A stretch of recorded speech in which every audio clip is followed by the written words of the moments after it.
नमस्कार, मैं हूं आपके साथ हिमानी नथानी।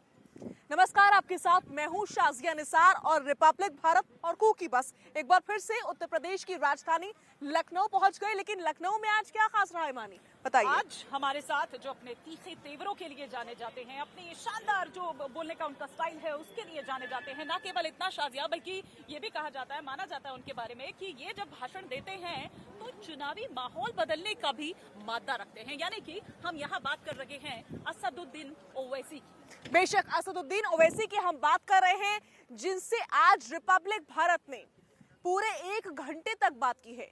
1 घंटे हमने यूपी में क्या होने वाला है आने वाले समय में ये समझा है असदुद्दीन ओवैसी से। और आप ये समझिएगा कि कोई आम सवाल नहीं पूछे थे हमने ओवैसी से, तीखे सवाल भी किए हैं आज हमने। बिल्कुल, और सबसे अच्छी बात ये रही शाजिया कि उन्होंने भी उतनी ही बेबाकी से उन तीखे सवालों का जवाब दिया, क्योंकि हमारे शो का नाम ही है आक्रमण। तो कुछ आक्रमण इधर से था तो कुछ आक्रमण जवाबों का उधर से भी था।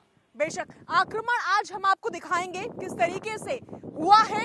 असदुद्दीन ओवैसी हमारे खास मेहमान थे, उनसे हमने बातचीत की है। हमने पूछा कि क्या मुसलमानों को धोखा दिया जा रहा है, धोखा दे रहा है तो आखिर कौन सी पार्टी है, सबसे ज्यादा नुकसान किस पार्टी ने किया है और मुसलमानों का हिमायती कौन है। इसके अलावा हमने ये भी पूछा कि AIMIM कहां पर स्टैंड होती है यूपी इलेक्शंस में, आखिर 100 सीटों पर ही क्यों उतर रही है। इसके अलावा जो विवादित मुद्दे हैं उसको लेकर के भी हमने सवाल पूछे और साथ ही साथ विवादित भाषणों पर भी हमने असदुद्दीन ओवैसी से सवाल पूछे और उन्होंने बड़ी ही बेबाकी से, जैसा कि हिमानी आपको बता रही थी, हर सवाल का जवाब दिया। बिल्कुल, और उन्होंने ये भी बताया कि उनका दुश्मन नंबर 1 कौन है। जैसे कि उनके ऊपर आरोप लगता है कि बीजेपी की वो बी टीम है, तो उन्होंने कहा कि बी टीम नहीं हो बल्कि A+ मतलब और यहाँ पर एलिवेट करते हुए कुछ नजर आ रहे थे। खैर, वो मजाक के अंदाज में बोल रहे थे, लेकिन बेबाकी से उन्होंने अपने तमाम सवालों के जवाब दिए। ना केवल इतना बल्कि चुनावी समर में, उत्तर प्रदेश के चुनावी समर में शाजिया, मुझे याद है कि सबसे पहले ओवैसी साहब ही खुद थे।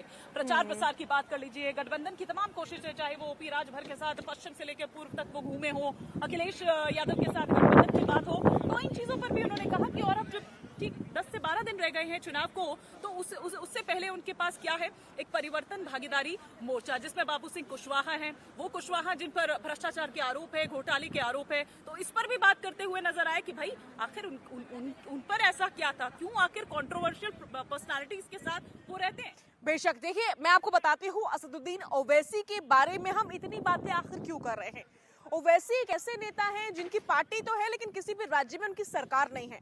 पार्टी के महज 2 ही सांसद हैं, लेकिन बावजूद इसके पॉपुलैरिटी हद से ज्यादा है। प्रधानमंत्री नरेंद्र मोदी को देश और दुनिया में लोग जानते हैं, लेकिन मैं कहूंगी ओवैसी के बारे में कि देश के कुछ ही लोग होंगे शायद जो ओवैसी से अनजान होंगे। यानी कि आप समझ सकते हैं पॉपुलैरिटी ओवैसी की कितनी है। कंपैरिजन नहीं है, लेकिन पॉपुलैरिटी को समझाने का एक ये तरीका आप समझ सकते हैं कि ओवैसी की कितनी है, बावजूद इसके जबकि उनकी पार्टी अभी सरकार में नहीं है, बस कोशिशें लगातार जारी है।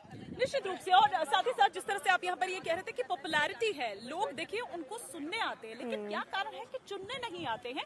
ये ऐसे तमाम सवाल भी थे जो उनसे हमने किए और इस पर बड़े ही बेबाकी से उन्होंने जवाब किया। कुछ ऐसी चीजें भी थी जिन्हें एडमिट करते हुए भी वो नजर आए कि हाँ ऐसा है, लेकिन कुछ ऐसी चीजें भी थी कि नहीं, ये नहीं है, सरासर झूठ है, और ये अगर कुछ ऐसा है तो वो यहाँ दिखा दे, कुछ ऐसे प्रूफ दिखा दे। और जब घोटाले के आरोप की मैं बात कर रही थी तो तब उन्होंने कहा कि ऐसे तो बहुत से लोग हैं जिन पर आरोप है, जो जेल के अंदर गए या फिर जो जेल की सजा काटकर आ गए। तो ऐसे तमाम सवाल थे। ना केवल इतना बल्कि अगर 10 मार्च को त्रिशंकु विधानसभा होती है, कुछ इस तरह से नतीजे आते हैं, तब वो क्या करेंगे, किस ओर जाएंगे, ये वो तमाम बातें भी थी जिन पर कहते हुए बोलते हुए नजर आए ओवैसी साहब। बेशक, और इतना ही नहीं, आपने अक्सर सुना होगा असदुद्दीन ओवैसी को कि वो नरेंद्र मोदी को मोदी कहकर पुकारते हैं। हमेशा ही उन्होंने मोदी कहा है।